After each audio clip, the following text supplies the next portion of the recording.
It's not gonna be much talking in this video, just a lot of tributes. So definitely one of the hardest videos for me to make. I don't know. There's something about it. I just can't let it go, you know. I'm not sure much. I don't even know, man. I'm not even gonna talk much in this video, but all I'm saying is 8 feet. That's 8 feet. I measured it just to prove that it's 8 feet. 8 feet. You see that right there? Right there. Okay. So that's 8 feet away from the basketball hoop. But yeah, I just hope you enjoy this video, and I just want you to realize that your time is limited on this earth. Like, I'm looking at some older guy right now. He could be dead tomorrow, you know, and I mean, you could be dead tomorrow too.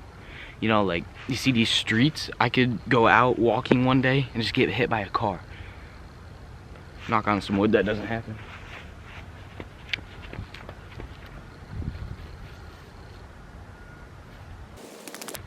But you know, life is unpredictable. Anything could happen.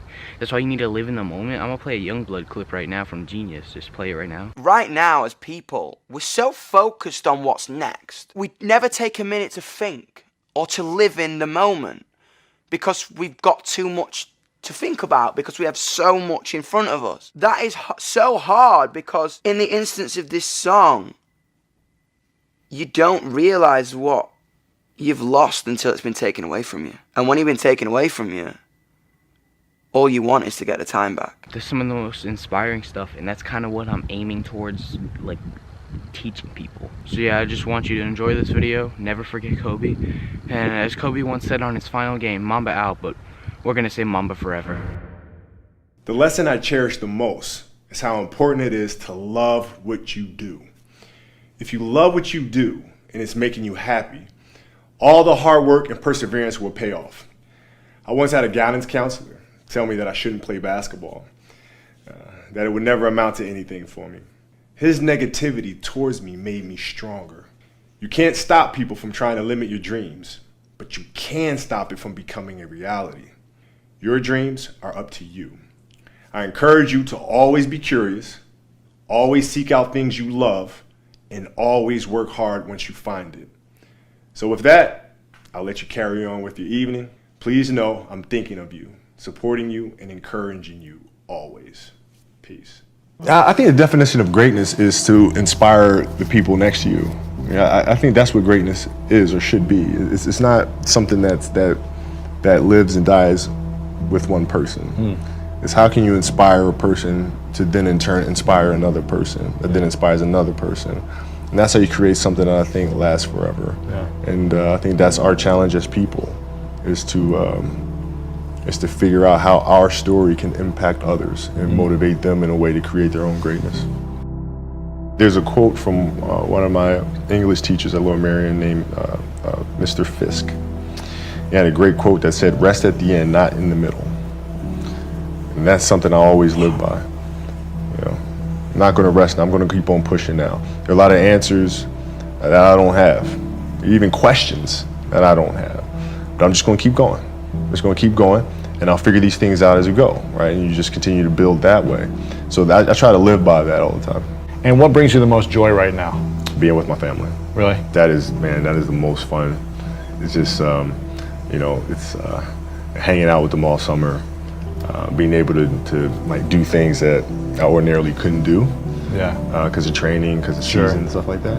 So being around them and watching Bianca grow up, because there are a lot of things that I miss with Natalia and Gianna because I was playing. So being there every day with them is so much fun, man. So it brings me the most joy. What does love feel like?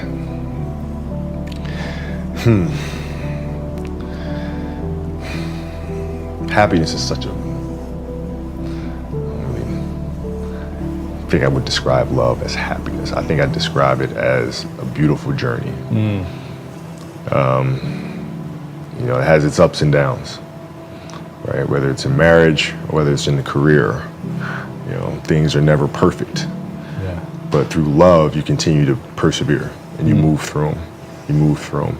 And then through that storm, beautiful sun emerges. Yeah. Right? And inevitably another storm comes. And guess what? You ride that one out too. Yeah. So I think love is a certain determination and persistence to go through the good times and the bad times with the someone or something that you truly love. My parents were great.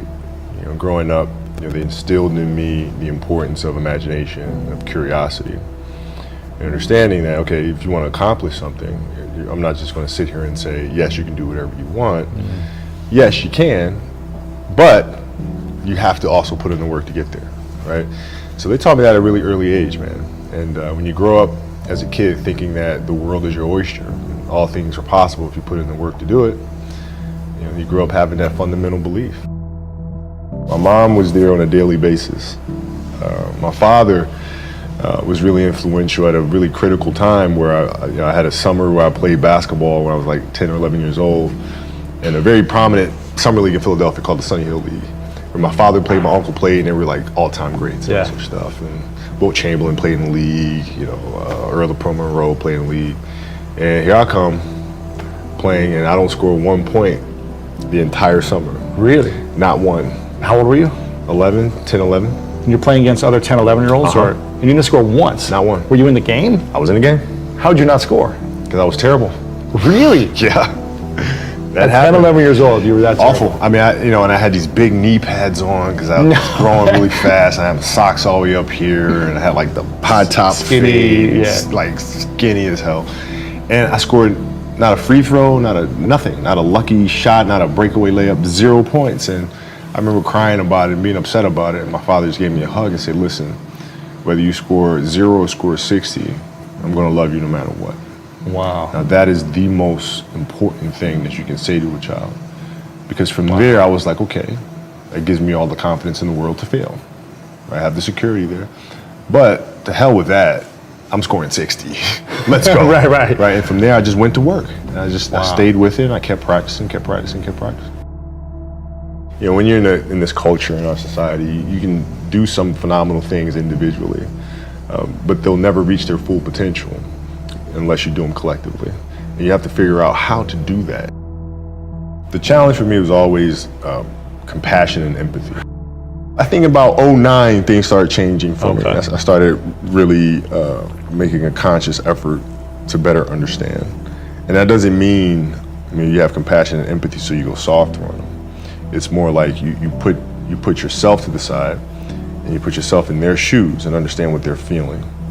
And then you have to make certain decisions of, okay, what buttons do I need to push for this player to get them to the next level? So it's not sit around and it's all happy-go-lucky type of thing. Your leader, your job is to get the best out of them, even if they may not like it at that time. One of the things that I had to learn is how to get the best out of my teammates. Yeah. And most people think it's a simple thing, pass them the ball. But that's not how you make guys better. You have to really affect their behavior. How do you do that? So, I would tell guys, we got back-to-backs. I don't care if we're in Miami, I don't care if we're in a great city of Chicago, we can't go out, we gotta get rest.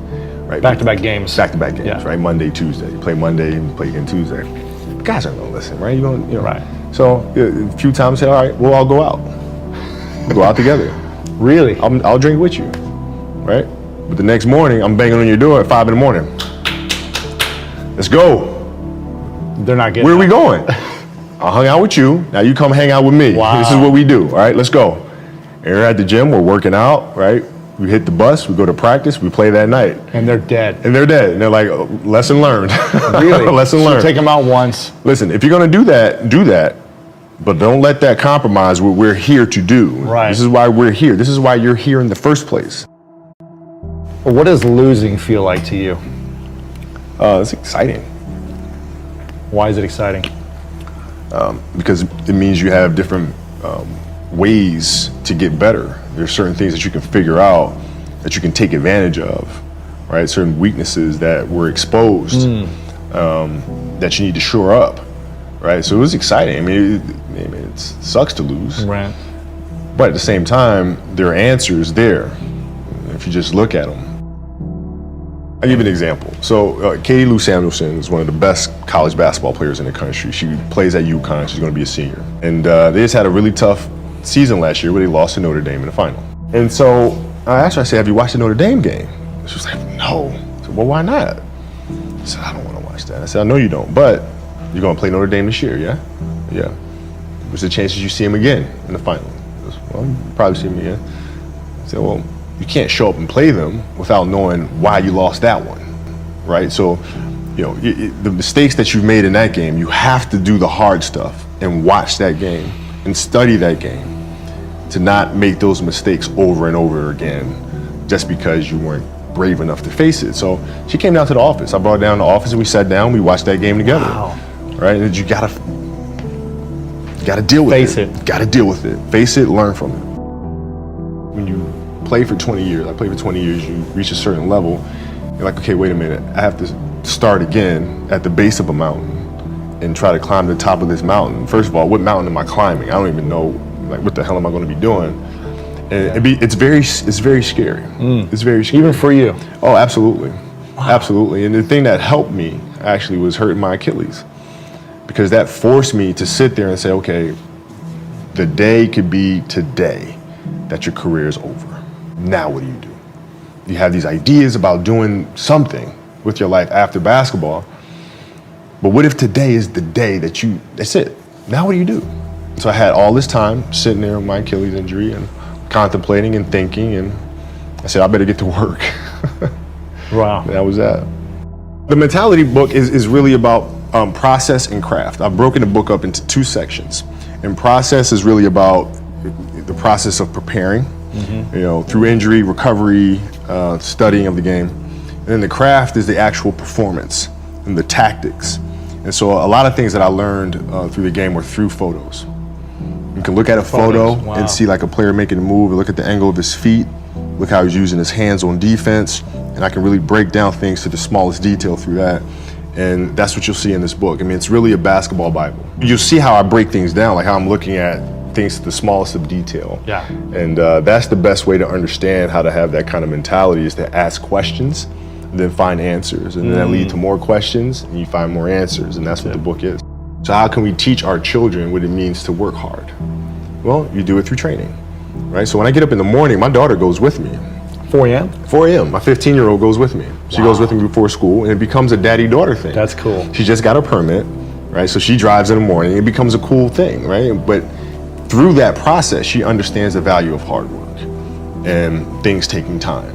And the same thing with my 12-year-old, right? She practices every day, right? And so it's through those behaviors is where I find the motivation to do it.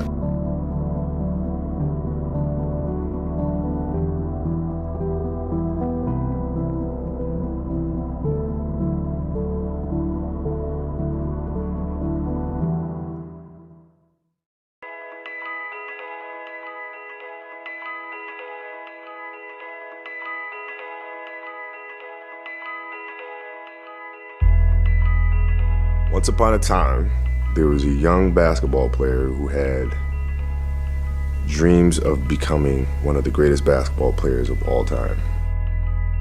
I can understand people naming #1 player in the nation, but I have to move on and try to improve my game. Kobe Bryant from Lower Merion High School. People say that you have the opportunity to go to the NBA and play against the greatest players in the world. That doesn't get you going. I don't think anything will. Here we got a dribble drive, change of direction by Bryant, slam dunk. Woo! Ever since I picked up a basketball, I just wanted to play in the NBA. That's all I knew, that's all I thought about. But I never knew I was good enough. I just knew it was something I wanted to do. And if I wasn't good enough, I was gonna make myself good enough.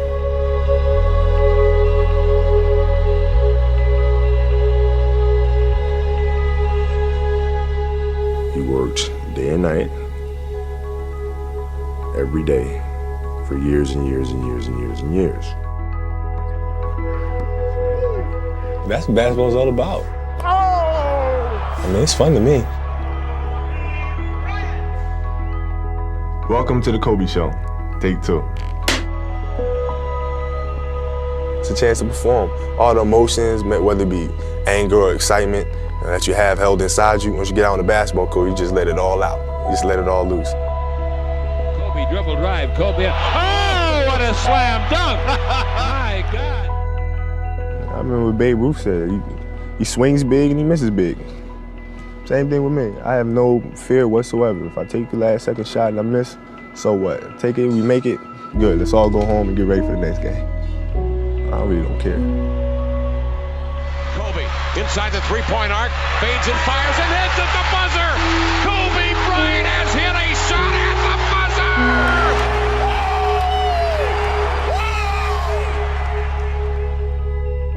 You know, I like to be known as a player that overachieves. It's not something where it's like, yeah, I love doing it because I love winning. No, that's not real love. It's do you love the process that gets you to that, those boring, agonizing moments? If you love that, then you know you found something that's really true to you.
Gets it to Bryant. Bryant dribbling, has to put it up with the buzzer. Banks it in! He banks in the three! And that is just greatness personified. It's completely different than how my life is off the court. You know, off the court, I'm very laid back. I just love spending time with my family. You know, just being a husband, being a father, being a goofball, just kicking back and relaxing, really. Say hi.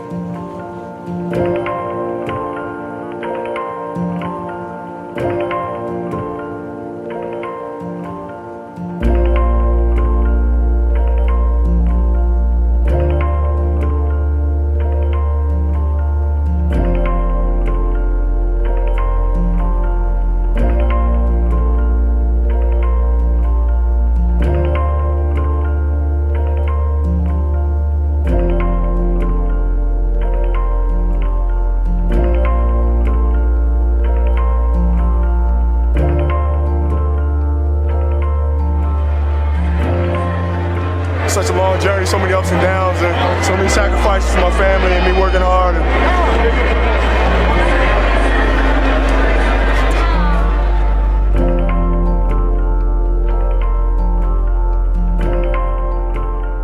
I've always said that I wanted to be remembered as a player that didn't waste a moment, didn't waste a day, and I felt extremely blessed by the God-given talent. But at the same time, I didn't take it for granted at all. You know, I think that's a very powerful message to have, and something that hopefully the players that are now and players that'll come later choose to embody as well.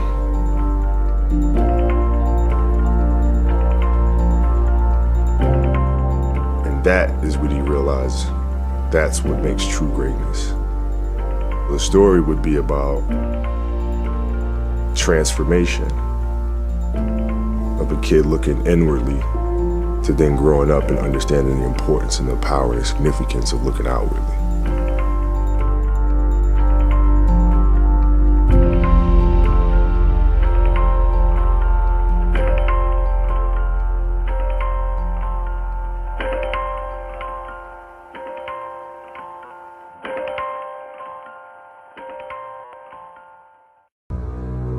Some of you going to sleep and you don't deserve rest. You lazy, you don't deserve rest. Rest is for people who work. You ain't doing nothing. Every day you chilling. You need to know your why, and my why wakes me up every single morning. You don't get it. Listen to me very closely. You can write everything down if you want to. Be brave enough to write every one of your goals down. But I'm going to tell you something. Life's going to hit you in your mouth, and you got to do me a huge favor. Your why has to be greater than that knocked out.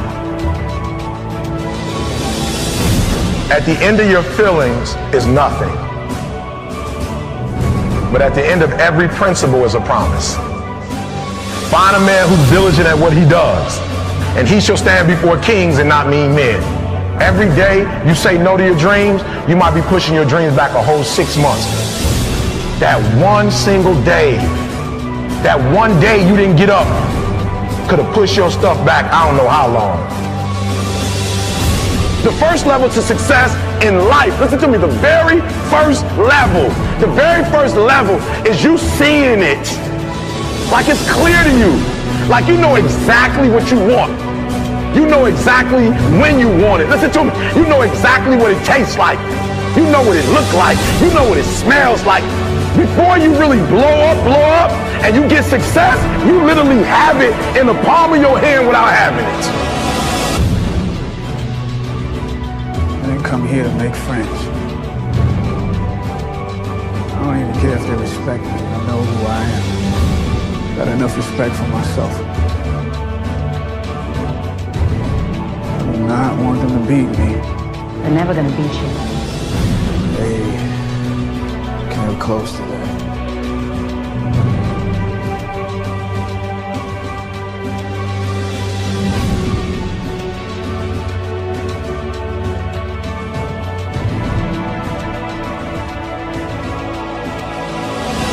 And I'm telling you right now, because I care about you. I'm telling you right now because I've been there, I've done that. You've been in it for 3 years and you about to quit.